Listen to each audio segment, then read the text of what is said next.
Shalom saudara sekalian, hari ini kita kembali merenungkan firman Tuhan, dan firman Tuhan diambil dari Hakim-Hakim pasal 16, ayat 16 sampai dengan 22. Lalu setelah perempuan itu berhari-hari merengek-rengek kepadanya dan terus mendesak-desak dia tidak dapat lagi menahan hatinya, sehingga ia mau mati rasanya. Maka diceritakannya lah kepadanya segala isi hatinya katanya, "Kepalaku tidak pernah kena pisau cukur, sebab sejak dari kandungan ibuku, aku ini seorang nazir Allah. Jika kepalaku dicukur, maka kekuatanku akan lenyap daripadaku, dan aku menjadi lemah dan sama seperti orang lain." Ketika dilihat Delilah bahwa segala isi hatinya telah diceritakannya kepadanya, disuruhnyalah memanggil raja-raja orang Filistin, katanya, "Sekali ini lagi datanglah kemari, sebab ia telah menceritakan segala isi hatinya kepadaku." Lalu datanglah raja-raja kota orang Filistin itu kepadanya sambil membawa uang itu. Sesudah itu dibujuknya Simson tidur di pangkuannya, lalu dipanggilnya seseorang dan disuruhnya mencukur ketujuh rambut jalinnya. Sehingga mulailah Simson ditundukkan oleh perempuan itu, sebab kekuatannya telah lenyap daripadanya. Lalu berserulah perempuan itu, "Orang Filistin menyergap engkau, Simson." Maka terjagalah ia dari tidurnya serta katanya, "Seperti yang sudah-sudah, aku akan bebas dan akan meronta lepas." Tetapi tidaklah diketahuinya bahwa Tuhan telah meninggalkan dia. Orang Filistin itu menangkap dia, mencungkil kedua matanya, dan membawanya ke Gaza. Di situ ia dibelenggu dengan 2 rantai tembaga, dan pekerjaannya di penjara ialah menggiling. Tetapi rambutnya mulai tumbuh pula sesudah dicukur. Saudara mungkin masih ingat ada satu lagu Titik Puspa. Ini bagi generasi sangat jadul begitu ya. Lagunya demikian, "Jatuh cinta berjuta rasanya." Kayaknya masih oke ya dalam konteks pada saat ini. Kalau konteks yang agak-agak modern sedikit, yaitu Agnes Monica. Ada satu syairnya mengatakan demikian, "Cinta ini kadang-kadang tak ada logika." Ya betul saudara, kadang-kadang kalau kita sedang jatuh cinta, maka logika kita tidak ada. Karena kita sedang emosional sekali dalam kehidupan kita ketika kita jatuh cinta. Demikian juga dengan Simson. Simson sangat jatuh cinta kepada Delilah. Di ayat yang keempat dikatakan demikian. Sesudah itu Simson jatuh cinta kepada seorang perempuan dari lembah Sorek yang namanya Delilah. Kali ini, bagian kehidupan Simson benar-benar mencintai seorang yang bernama Delilah. Berbeda dengan istri-istri sebelumnya. Sebenarnya sampai level ini tidak menjadi masalah kalau Simson juga manusia, seperti lagunya itu ya. Rocker juga manusia begitu ya. Dia jatuh cinta kepada Delilah, it's okay, it's normal begitu. Artinya tidak ada menjadi kendala. Nah, permasalahannya muncul begitu ketika mereka sudah menikah. Kalau kita masih ingat cerita yang kemarin bahwa Simson mengalahkan 1000 tentara Filistin dengan rahang keledai muda. Artinya pada waktu itu Simson berusaha ditangkap dengan sejumlah besar pasukan, itu gagal.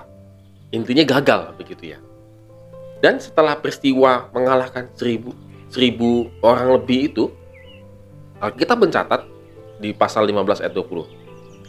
Ia memerintah sebagai hakim atas orang Israel dalam zaman orang Filistin, 20 tahun lamanya. Jadi artinya apa? Setelah mengalahkan orang Filistin tersebut, orang yang telah berusaha menangkapnya, menaklukkan Simson, Simson itu masih memerintah 20 tahun lamanya. Nah, jadi ibaratnya dia itu memerintah masih di dalam kawasannya orang Filistin, atau masih di kekuasaan orang Filistin. Tetapi Israel tidak bisa diganggu-ganggu sama orang Filistin karena ada Simson. Jadi dia tuh ibaratnya ya mungkin kalau ini adalah Indonesia, maka dia memerintah di Jawa lah kira-kira gitu ya. Tetapi pemerintahan Indonesia tidak bisa mengotak-atik karena dia adalah rajanya ataupun hakimnya orang Israel. Nah, orang Filistin pasti boleh dikatakan berpikir keras dong, bagaimana caranya mengalahkan dia. Karena agak lucu, gue punya kekuasaannya itu luas, hanya ada satu wilayah yang nggak bisa ditaklukin, agak lucu lah begitu ya. Maka mereka menemukan satu cara untuk mengalahkan Simson. Di ayat yang kelima. Di ayat yang kelima di pasal ini saudara sekalian ya, di atasnya. Kita memang tidak tadi cuma baca satu bagian aja. Sebenarnya kalau kita baca semuanya kita mendapatkan informasi yang lengkap. Di ayat yang kelima, lalu datanglah raja-raja kota orang Filistin kepada perempuan itu sambil berkata, cobalah bujuk dia untuk mengetahui karena apakah kekuatannya demikian besar, dan dengan apakah kami dapat mengalahkan dia dan mengikat dia untuk menundukkannya. Maka kami masing-masing akan memberikan 1.100 uang perak kepadamu. Rupanya, raja-raja orang Filistin itu tahu bahwa kelemahan daripada Delila yang mungkin sangat cantik ini adalah uang. Hal ini semakin dikuatkan ketika Delila, kalau tadi kita lihat cerita tadi, berhasil memberitahukan kelemahan Simson. Maka raja-raja tersebut menepati janji mereka. Di ayat yang ke-18b, lalu datanglah raja-raja kota orang Filistin itu kepadanya sambil membawa uang itu. Jadi Delila tanda petik sangat mencintai Simson satu sisi, tapi dia lebih mencintai uang. Berikutnya, apa kelemahan daripada Simson? Simson memang sepertinya mempermainkan Delila dengan berbohong mengenai kelemahannya. Namun jika kita perhatikan, lama-kelamaan secara tidak sadar, Simson telah menunjukkan kelemahannya. Kalau di ayat yang atasnya ya saudara, di ayat yang ke-7 dikatakan, jika aku diikat dengan 7 tali busur yang baru. Di ayat yang ke-11, jika aku diikat erat-erat dengan tali baru. Di ayat yang ke-13, kalau engkau menenun ke 7 rambut jalinku. Tidak sadar bahwa Simson sudah menyebut daerah yang bahaya, yaitu rambutnya. Pertanyaannya adalah, apakah Simson terlampau bodoh untuk tidak sadar akan jebakan Delila sampai ketiga kalinya untuk memunculkan orang orang Filistin untuk menangkap Simson? Saya rasa dia tahu, tetapi karena Simson yakin dengan kekuatannya, dia bisa mengalahkannya. Tetapi sebenarnya apa yang membuat Simson semakin kayak bodoh seperti ini? Di ayat yang ke-15, yaitu cinta.